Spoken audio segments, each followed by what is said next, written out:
All right, so we're diving deep today, and I'm really excited about this one. Yeah. We're talking about self-love. Okay. And I think we've all heard a lot about self-love, and we kind of know what it is in theory, right? Yeah. Like be nice to yourself, love yourself, all that stuff. Yeah. But I think it's a lot harder to put into practice. Mm-hmm. So what we're going to do today is look at some real-life stories, some real self-love stories, these anecdotal things about how people have actually done it. Yeah. Not just talking about it, but actually making it happen in their lives. Yeah. And I think we can all learn something from these stories. Totally. I think it's inspiring to hear how other people have tackled this Right. because it can be such a tough thing to wrap our heads around sometimes, you know? Yeah, for sure. Like, where do you even start? Yeah, exactly. But these stories, they give us like real tangible examples. Yeah, and it's not like a one-size-fits-all thing, right? Absolutely not. So we're going to hear about all these different approaches, these different journeys that people have been on. I think that's what's going to make this really interesting. Yeah, I mean, there are so many different ways to cultivate self-love. Right. And I think it's important to hear that, because what works for one person might not work for another. Exactly. And that's okay. Yeah, We're all individuals, right? exactly. So the first thing that I kind of want to get into is this idea that real self-love stories, they often involve this, like, journey of self-discovery, Yeah. right? It's not just like, oh, I woke up one day and loved myself. Oh, absolutely not. No, it's a process. It's a process, right? It's definitely a process. And it can be really messy and challenging. Yeah, it can be full of ups and downs for sure. Yeah. And I think that's something that we don't always talk about. Yeah, I think there's this idea that it should be easy Right. or that once you achieve self-love, you're just like happy all the time. Right. You've made it. But that's just not realistic. Yeah, it's not like that at all. It's like, it's about growth, right? Yeah, it's about constantly learning and evolving and, growing as a person. And it can be really hard. And there can be setbacks and challenges along the way. Usually. But I think the important thing is to keep going. Yeah, to not give up on yourself. Yeah, because it's so worth it in the end. Absolutely. I mean, the rewards are huge. Yeah, for sure. When you start to truly love and accept yourself, it changes everything. Everything. Your relationships, your career, your overall well-being. Your whole outlook on life. Right. Yeah. Exactly. It's like you're not coming from this place of lack anymore. Right. You're coming from a place of wholeness. Yeah, you're coming from a place of self-acceptance and self-worth. And that's powerful. It is incredibly powerful. It's like it changes the way you interact with the world. For sure, and the way the world interacts with you. So I think that's a really important thing to keep in mind, that it's a journey. It's not a destination. Mm-hmm. It's ongoing. And it's not going to be perfect, and that's okay. Totally. All right, so let's talk about some of these specific stories now Okay, yeah. and what we can learn from them. Let's do it. One story that I found really, really interesting, and I actually found myself getting kind of emotional about it when I was reading it, Oh, wow. was about this woman, Sarah. Okay. And Sarah, she had spent years battling an eating disorder, Oh, wow. like a really severe eating disorder. Mm-hmm. She was constantly criticizing her body, restricting her diet, just like really, really struggling. Yeah, that's so It's tough. heartbreaking, right? Yeah. And then there's this turning point for her. And it came when she started practicing mindful eating. Interesting. And I think a lot of people have heard about mindful eating, but it's not just about like, eating slowly or whatever. Well, it's not just about the mechanics of it. Yeah, it's about really being present with your food, savoring each bite, appreciating the nourishment it provides. Yeah, it's about connecting with your body and your senses. Yeah, and for Sarah, this was huge because it was like she shifted from this place of self-criticism to a place of gratitude. That's amazing. Right. She was no longer trying to punish her body. She was actually trying to nourish it. Yeah, it's a complete reframing of the relationship with her body.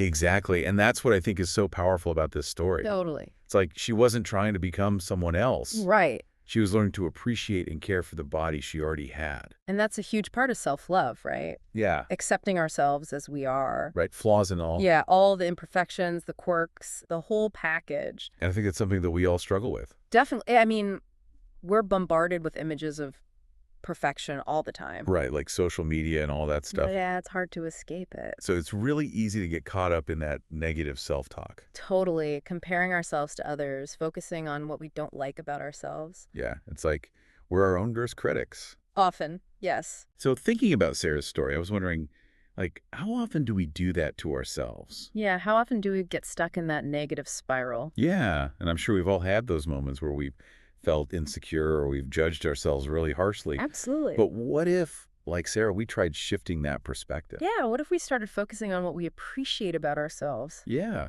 Or even just like being a little bit kinder to ourselves. Yeah, treating ourselves with the same compassion we would offer a friend. Exactly, because we all deserve that. Absolutely. Everyone deserves kindness and compassion, especially from themselves.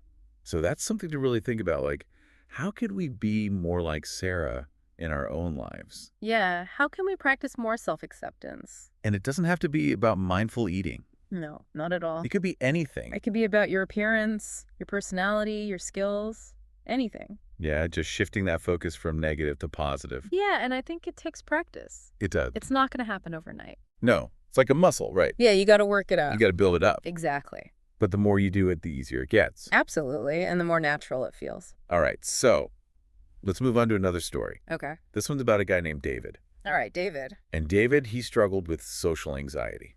Oh, I can relate to that. Yeah, a lot of people can, right? Yeah, it's pretty common. And for David, it was really debilitating. Oh, wow. He would avoid social situations at all costs. Like completely. Yeah, he was convinced that people wouldn't like him. Oh, that's so sad. I know, it's really sad, right? Yeah, to feel that way about yourself.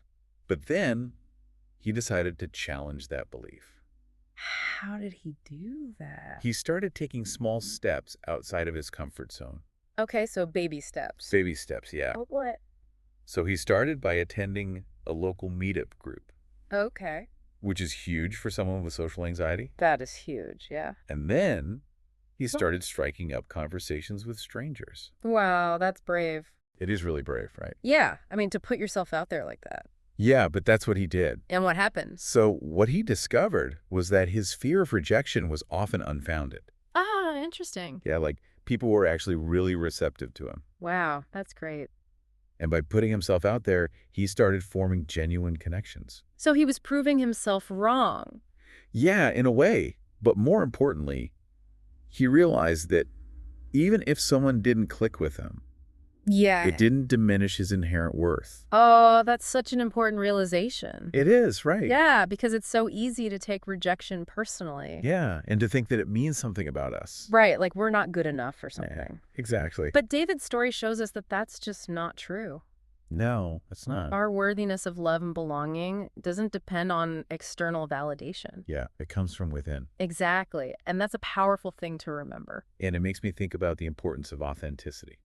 Yeah, how so? Well, both Sarah and David's stories, they emphasize this idea of embracing who you are. Right, even the parts you might not like. Exactly. And that's what authenticity is all about. Yeah, being true to yourself. Yeah, and not trying to be someone you're not.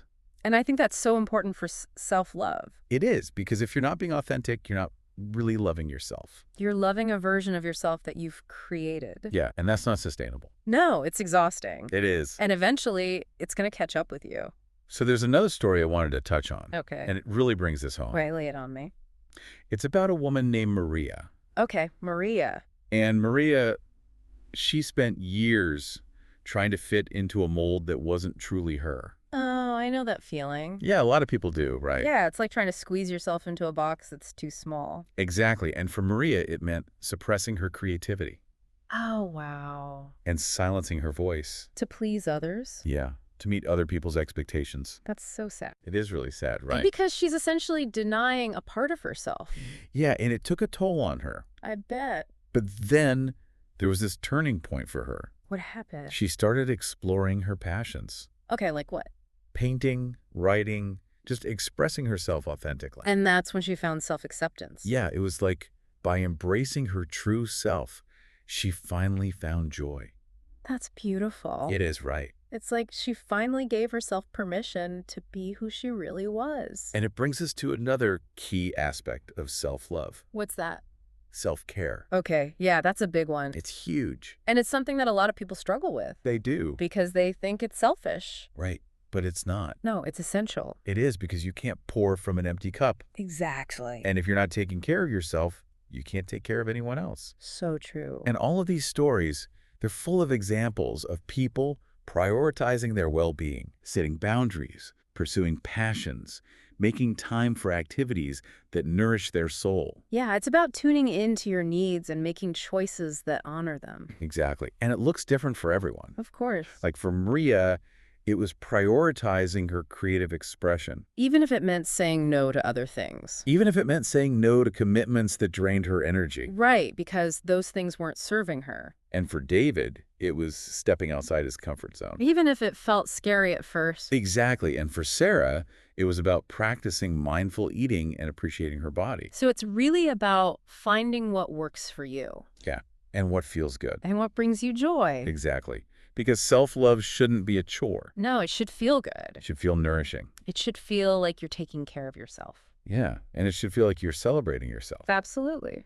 So I guess that's what I want everyone to take away from this deep dive. Yeah, what's that? That self-love is a journey. It's not a destination. And it's unique to each individual. And it's about accepting yourself, caring for yourself, and celebrating yourself. And it's so worth it. It is so worth it. Because when you love yourself, you can truly love others. And you can show up in the world as your best self. Exactly. And that's a gift to yourself and to everyone around you. So what does self-love look like for you? That's a good question. What small step can you take today to nurture it? Yeah, what one thing can you do for yourself today to show yourself some love? Maybe it's setting aside some time for yourself, Or engaging in an activity you love. or simply offering yourself a kind word of encouragement, Whatever it is, make it a priority. because you deserve it. You absolutely do. Remember, self-love is a journey, And every step counts. and every step, no matter how small, is a step towards a more fulfilling and joyful life. No, keep going. And keep loving yourself. You got this.